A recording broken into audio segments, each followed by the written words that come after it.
everybody, and welcome back to another edition of First and Goal. I am your host, C3 First and Goal. Do me a favor if you haven't already. Follow me on X/Twitter at First and Goal underscore FNG. That's FIRSTANGOAL underscore FNG. Also now available on YouTube and other platforms where you get all your podcast needs. Now, let's get into the show.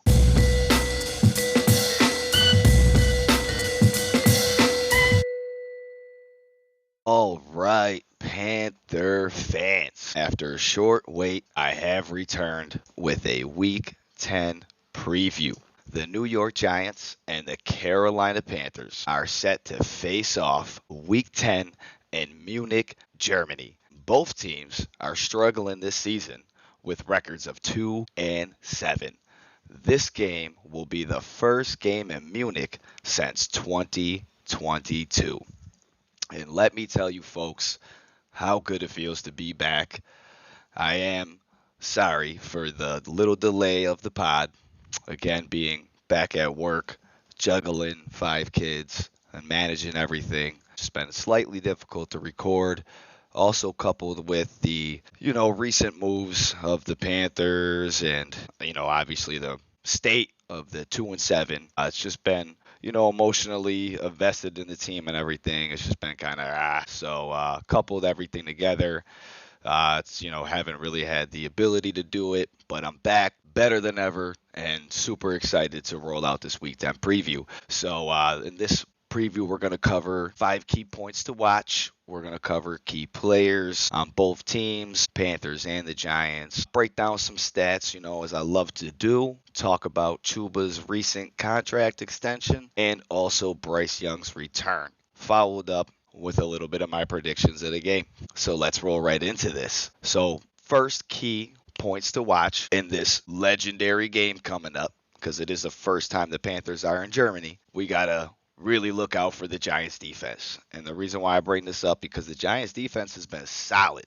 and can be the key to their success if we sleep on them, right? The Panthers really need to focus, on some key players, which I'm going to go into. But Chuba Hubbard, is our main offensive threat. We know the Giants are going to focus on trying to stop him. But let's take a look at their stats a little bit overall to see, kind of how the Giants defenses break down, since I'm claiming they're pretty solid. Well, total yards allowed on the season, they've allowed 3,450, which is ranked 15th in the NFL. Not too shabby. Passing yards allowed is 2,800, ranked 18th in the NFL. Rushing yards allowed, 650. Yes, you heard me right, 650 yards. That's ranked 7th. They have a top 10, top 8 run defense. So they have a solid run defense, and that happens to be our strength. Moving on, though, points allowed 320, which is ranked 12th in the NFL. Sacks, right? This is a key thing. 5, ranked 10th in the NFL. Why is that a key thing? Well, if you're a Panther fan, and I'm sure you are if you're listening, you know exactly why it's a key thing, because that's where Brian Burns went, which we'll talk a little bit about that down the road here. Interceptions, they have 12, which is ranked 20th in the NFL. And then forced fumbles, they have 8, which is ranked 22nd. So the Giants defense has been solid on the run, but have struggled in the pass a little bit. But again, like I said, we cannot go in there sleeping on this Giants defense. I got some key players that I'll talk about coming up, but again, we know Brian Burns is there, so this is going to be, a revenge game for him. He's going to be licking his chops trying to get after Bryce Young. We know this, so we have to play to our strength, and that's playing methodical ball, running the ball, opening up some play actions, and setting ourselves up for third and shorts. So therefore, Brian Burns and company can't pin their ears back and just, bring everybody. That's going to be a real key. That's, like I said, that's why it's number 1, because we cannot sleep on that Giants defense. Second key is, the Panthers defense. And, Panthers have been struggling on both sides of the ball, and they have the 9th worst run offense and allowed over 32 points. 9th worst run offense and have allowed over 32 points. So let's look at our stats a little bit real quick. So total yards allowed, this is defensively. Total yards allowed 3,527, which ranks us last, 32nd in the NFL. Passing yards allowed 2,150, almost 20 at 2149. That's 31st. Rushing yards allowed 1434, which is last at 32nd in the NFL. Points allowed 293, which is last in the NFL. We have only 10 sacks on the season, and that is ranked last in the NFL. Interceptions, we have 12, which were tied at 20th with the Giants and the NFL and a couple other teams. And then forced fumbles, we have 7, which is 31st. So, yes, the Panthers defensively and offensively have struggled. Our only strength on offense obviously has been Chuba Hubbard, which that's my guy. I'm always going to say this. I've been a big advocate for this guy for, basically since we got him, even when he was having fumbling issues on the return and all of that. And I'm not calling anybody out, but it's funny to see everybody always on the Chuba Hubbard train, which I love and I support it. You know what I mean? But, I'm a guy of keep that same energy. You know what I'm saying? Like you guys were all, well, not you guys, but a lot of people were kind of down on Chuba, didn't want him on the team.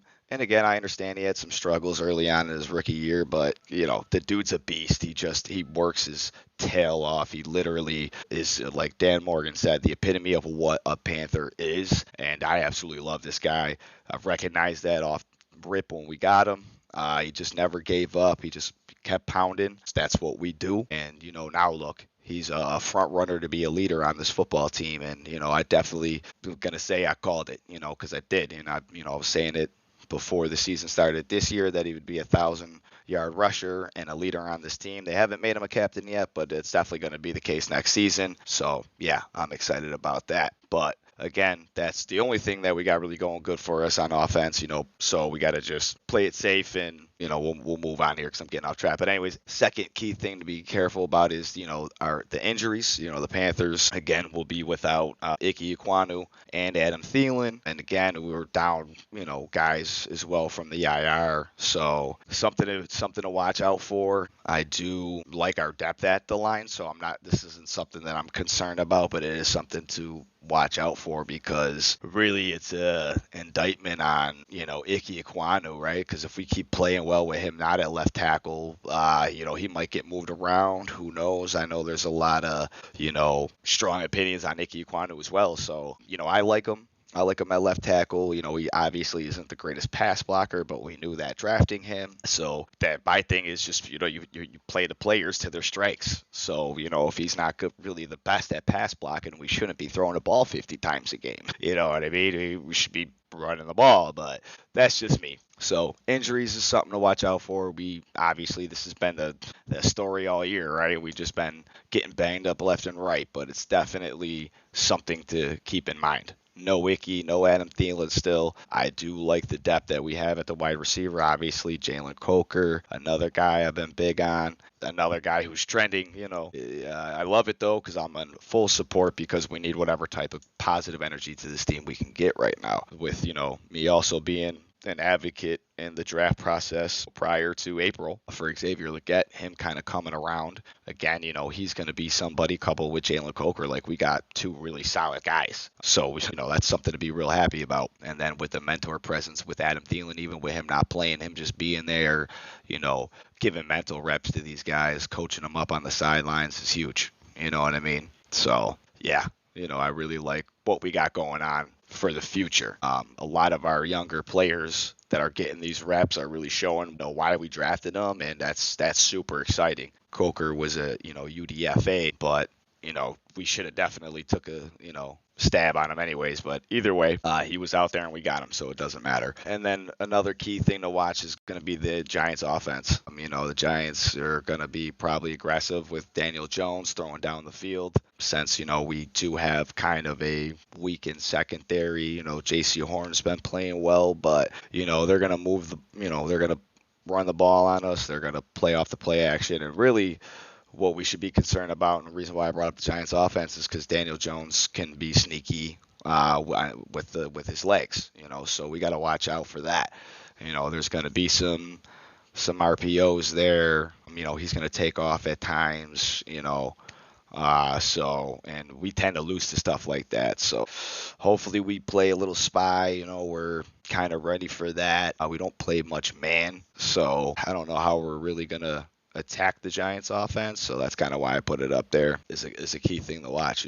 We can't sleep on this Giants team, and that's why I'm making it kind of the key focus. It's not the keys. Your focus is, hey, the Giants. No, it's we're coming off a win here, a 1 point win, very the thinnest margin you can win by, and we really need to focus on trying to stack these up. In a sense, I'll be honest, a little frustrated about the win because it's like, well, where are we going from here? Like, what do we do from here, right? Like, theoretically, like if we win just only 3 more games or something, like, it just kills our draft impact, right? Sitting here saying, hey, tank for a quarterback or tank for Travis Hunter or nothing, but geez, it's just it's a tough call. It's a tough call. It really is. It just really is. But moving on, the field position is going to be another big thing. As always, special teams. I like to talk about that. We just got to continue to drive solid, field position. Hopefully, in this, I know no one's ever really talked about this, but hopefully we get another punter next year. I love Johnny Hecker. He's a great guy,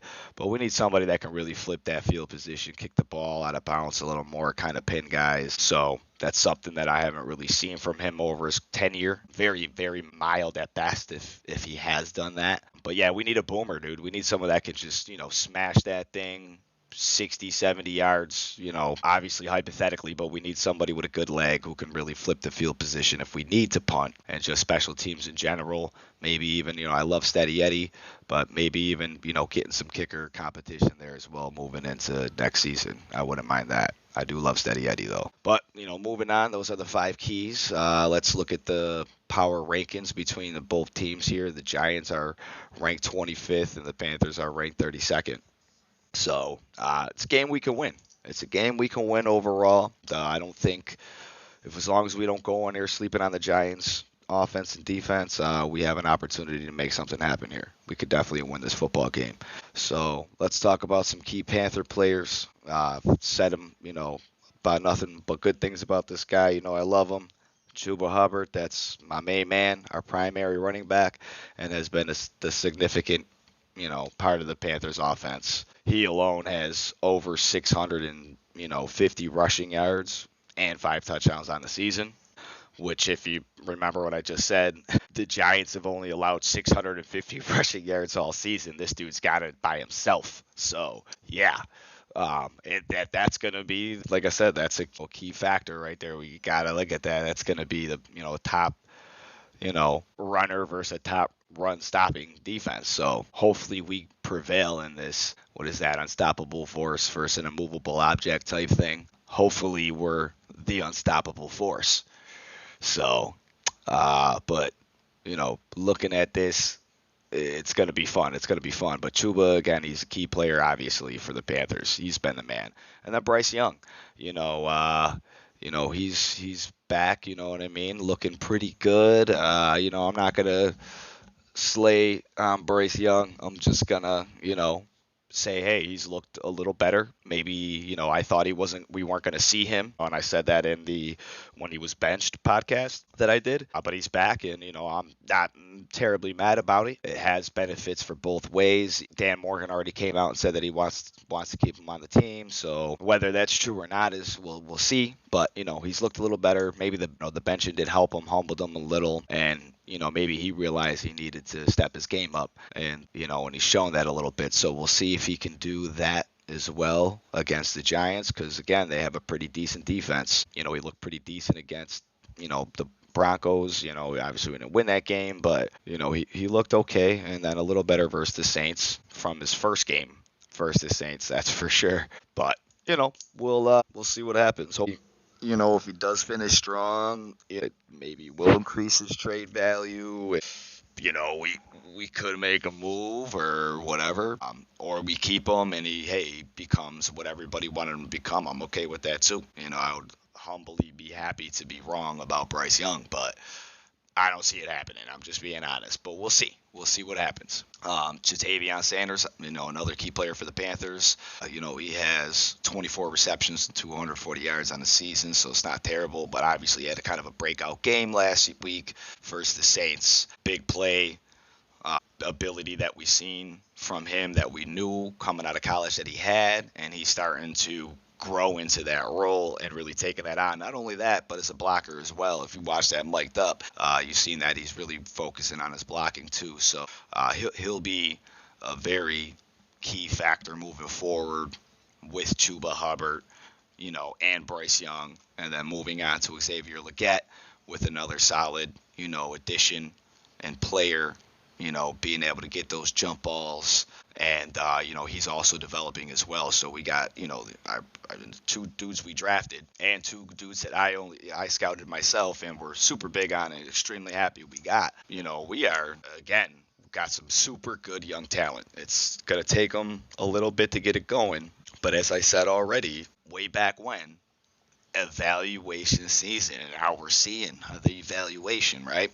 Evaluation of our young talent that we drafted, the evaluation now of Bryce Young back under center. And with these younger players, is he meshing with them? Is he clicking with the wide receivers? And we're seeing a little bit of that. So, is that exciting? Absolutely. Absolutely. Again, I'm not, anti-Bryce or a Bryce hater. I'm just a realist of a fan, and I look at everything in a whole and, do draft analysis as well. So that's where I get my opinions on. But again, if he proves me wrong, great. I'm stoked for that. I mean, it's nothing right. I'm all for being wrong. I try to come with the best facts that I can, but this is exciting. So we might have a chance to build something here. We could build a stretch of wins with this team. Would I be mad about it? I mean, yeah, I'll be honest, a little, just because it hurts our draft stock, like I said. But at the same time, I already said it was going to be a 5-7 type of win team either way. So, and if we can make that happen towards the stronger part of our schedule at the end of the season, towards the end of the season, it's almost the same outcome. So obviously, we kind of could, control our fate and tank, but I mean, who really wants to do that? I mean, it would hurt. Again, a little to pass up this great talent that we do have coming up in this draft. But, it's not the end of the world. I think, if we retain a lot of these players that we have, obviously we have done that, and we'll talk about that moving forward here. But it's exciting nonetheless. And then also the Panthers will be getting back rookie running back Jonathan Brooks. He'll be making his NFL debut in Munich, Germany, which is extremely exciting. This guy's, to be honest, just as good or better than Chuba Hubbard. So we're going to have a 1-2 punch like, a lot of people are saying the old, smash and dash, D-Dub and J Stu. Yeah. And the good thing is that we'll still have Brooks under his rookie contract, and we already, locked in Chuba, which I'll talk about. But that's huge. Yeah, I mean, we got two young, dynamic running backs for the future. Chuba's 25, 26. We still got him a solid 4 years before we got to worry about it, But anyways, Brooks is making his debut. And guess what, ladies and gentlemen? Linebacker DJ Woonem is expected to play finally after 10,000 years, And I know not a lot of people are, expecting much from him, but not for nothing. I'm kind of excited about that because I was low-key excited about that acquisition in the free agency. I know not too many people were, but, this is, if you know me, I'm unpopular opinion, bro. Like, that's just what I am. I don't, I'm not going to, jump on what everybody else says. I'm going to tell you the way, I see it, basically. This is what this is. This is why I do the pod. Is because, I'm unpopular opinion. I'm not going to tell you, oh, yeah, Bryce is the greatest, or, oh, yeah, you everybody else is saying, this. I'm saying that too. No, I'm gonna dig my own facts, do my own research, my own homework, and then put things together, and then give you my piece. DJ Woonem's coming back to play, expected to return. That's exciting. We have no edge rushers. He's, a potential edge rusher for us that, potentially, and I hate potential, but, potentially be a star for us. He played solid for Minnesota. I'm not sitting here saying this guy is going to be the next Brian Burns. Absolutely not.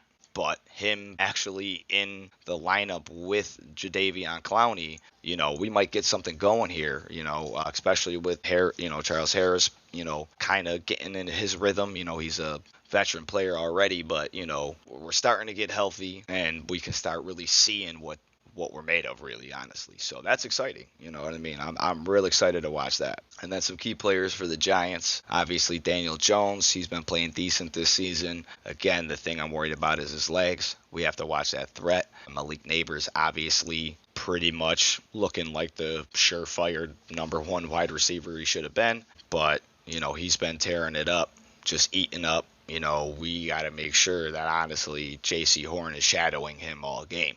But that's not going to happen. That's not the type of scheme we play. So we have to take Malik Neighbors into factor. And then we got Dexter Lawrence. We got to watch out for Dexter Lawrence. He's solid. He's been tearing it up over there. Big key to why they have a lot of their sacks. He's almost at double digits. And then we got to worry about Brian Burns.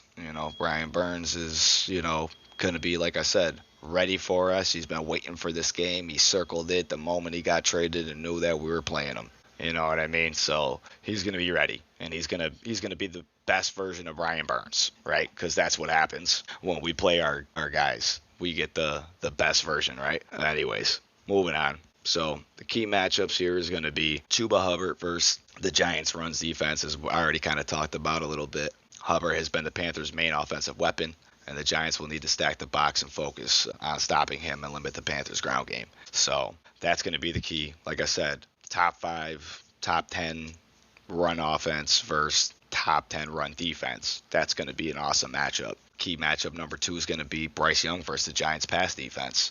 He's going to be tested versus pass defense, which has been relatively solid, like I've already broken down this season. And he's really going to have to make accurate throws to avoid turnovers. Really going to have to be sharp. So again, the way we're going to do that is by owning the ground game, sticking to that, setting ourselves up, like I've already talked about, for 3rd and short, them 3rd and 3s, 3rd and 2s, 3rd and 5s situations. So this defense can't, either A, rush us, lock in and blitz us. They can't, we're not one-dimensional, and, we can use Bryce Young to his strength, and that's being the point guard, that everyone wanted him to be. I personally would want a quarterback, not a point guard, because we're playing football, but whatever. That's another story. But yeah, so, again, setting us up to Bryce's strength for him to be able to kind of play action 3rd and 2 after a couple of runs, move out the pocket real quick check down to Jonathan Brooks since he's returning. I would love to see that. That's going to be sexy. A split back, Chuba Hubbard, Jonathan Brooks, Bryce Young. Yeah, that's going to be something to look at, and I'm very excited for this game. And honestly, this could really be the turning point for the Carolina Panthers. I really don't want to say that, because I don't want to jinx it, but this really could be the turning point for the Carolina Panthers. So Bryce just got to stay sharp, which that's, why we got him. He's the smart guy. So, just try to, make those good reads. Please, coach, run the ball, play methodical ball. We don't need to throw the ball 50 times. I know you like to pass. Just chill out. Run the ball. We want to win this game, and we can build something off this, for real. And then another key matchup is going to be, obviously, Daniel Jones versus our defense, like I've already talked about, our pass defense, because he's going to look to exploit it. We have a weak pass defense, and we've allowed over 32 points per game. So he's going to take deep shots, and again, especially to the key players that I've already discussed, Malik Neighbors being one of them. So defensively, we have to be ready. We have to have a plan for this team, and we cannot sleep on this team. We played them in the preseason. I can't remember. I think it was last year, and they wrecked us. They just, looked really good against us, and we had our ones out. And again, it was because the way Daniel Jones uses his legs. He's not scared to move. So we got to watch that, and we just have to take that into account. I'm not sitting there saying Danny Dimes is, whatever. He ain't no Patty Mahomes or nothing. He's just, he can hurt us if we're not smart. That's it. And we have to play smart football. And then moving on to another key matchup, the Giants' offensive line versus our defensive line, the trenches, right? The trenches is going to be a key factor here. We got to watch this because, we're going to try to get some pressure here now that we have, DJ Woonen back and Jadeveon Clowney messing around. So we got to hope that, we can get some pressure there and, hold Daniel Jones to not tearing us up with his legs, So it's going to be the battle of the trenches for sure. But, I like where we are right now with our defensive line and our offensive line. And then special teams, I love to talk about special teams because it's, no one really talks about special teams. But, we both struggled in a return game. So, again, field position's critical. And, we need to make sure that we can do something as far as starting them a little bit deeper, trying to pin them back on our punts if we have to punt. And then just capitalizing on our, special teams in general. So we're making good tackles, we're making our field goals. These things all coincide to winning football games. Very underrated aspect. And then obviously I've already talked about it too. Final and not least thing to be really watching out for is going to be Brian Burns versus whole team. Brian Burns, he's going to be, like I said, ready for us, so we got to be ready for him. And again, running the ball, we all know he can't stop the run to save his life, so just let Chuba run his ass over. All right, and speaking of Chuba, our RB1, this is mega, ladies and gentlemen, mega. I've talked about it so many times, being a huge advocate for Chuba Hubbard, and I wasn't sure what we were going to do with him, and we have decided to officially lock him in. Chuba Hubbard recently signed a 4-year contract extension with the Carolina Panthers. The deal is worth $33.2 million with a max value of $37.2 million of $15 million in guaranteed money. This extension will keep Hubbard with the Panthers through 2028.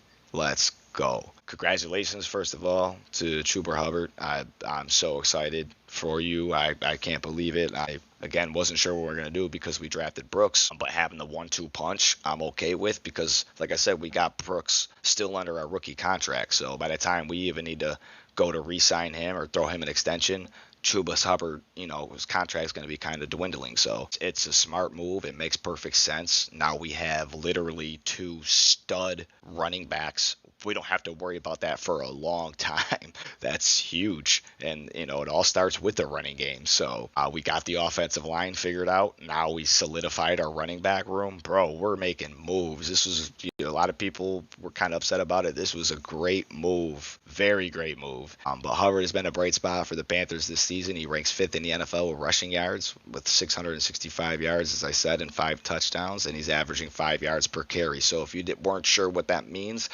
if you give him the ball twice, that's a first down, basically. Okay, so again, playing methodical football, running the ball, right? First, second down, running the ball with your running back. Now no jet sweeps or none of that crap. Give me I formation. We got guys that can block. Throw Cade Mays back there as a fullback.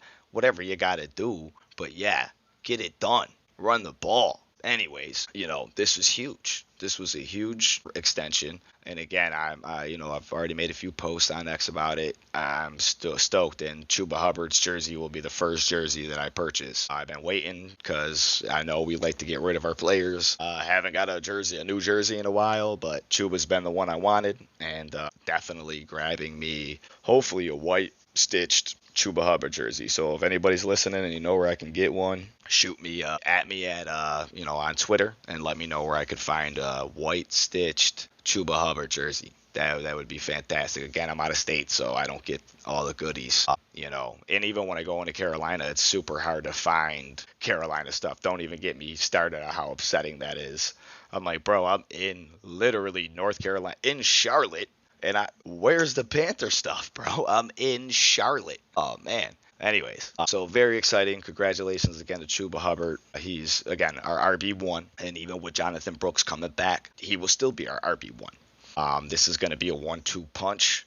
We're going to bring Jonathan Brooks along very slowly. And next season, again, these guys are just going to trade off carries. There would probably be, I would assume, like a 50-50 split. But either way, you got 2 really, really good backs locked in till 2030, basically. Like, what? We're good. Offensive line's good. Your horseback stable's good. You're looking good. Now we just need to get the defense and a couple of wide receivers. And, I think we figured it out, ladies and gentlemen. So, and then last but not least, we have the return of Bryce Young, who will be starting for the Panthers in Week 10 versus the Giants again, and this will be his 3rd consecutive start after Andy Dalton went down. So that's big. So, like I said, Bryce Young returns. It's definitely super solid that he's back because he's looked a little better, and that makes me very excited, regardless of my opinion on Bryce Young. So, moving on to my predictions and to wrap up the show here. My predictions, as always, going to take the homer pick. I'm going to say that the Carolina Panthers win in Munich, Germany for the first time ever, and Bryce Young will solidify his starting role for the Panthers in a 24-21 Panthers victory, setting up a consecutive win, putting back-to-back wins together for the first time in a little while here, and finally something for us Panther fans to really just kind of get a little excited about, because moving up to 3-7, heading into the bye week, potential 9-8 run here. I don't know, but because we do play Kansas City, could consider that an L. Who knows? Maybe if Patrick Mahomes doesn't play, can we win? We could. So could we finish the season on some epic run? I know I'm excited to see that if it happens for sure, and it's a very good possibility. Again, if we could really just play methodical football, stick to the run game, let Bryce play to his strengths, let these young receivers show what they can do. Our defense is getting a little healthy. Hey, ladies and gentlemen, we might make something happen here. Now, I'm not saying 10-7 for real, but who knows? Who knows? Because even these backups and these rotation players are starting to play a little better. So we might have something here. Again, I appreciate everybody that's been listening and following me on my podcast journey. It's been super great to be back. I felt so good returning and making this episode 9 here. It's very exciting. Like I said, I do apologize about being gone for a little bit, but I'm going to do my best to upkeep. Hopefully I have a Victory Monday pod for us after this coming Sunday's game. But for all my fans and all my listeners, I'll say fans, but to all the listeners, again, I appreciate all of you. Thank you. May God bless you. May you stay healthy. And as always, keep pounding. And first in goal.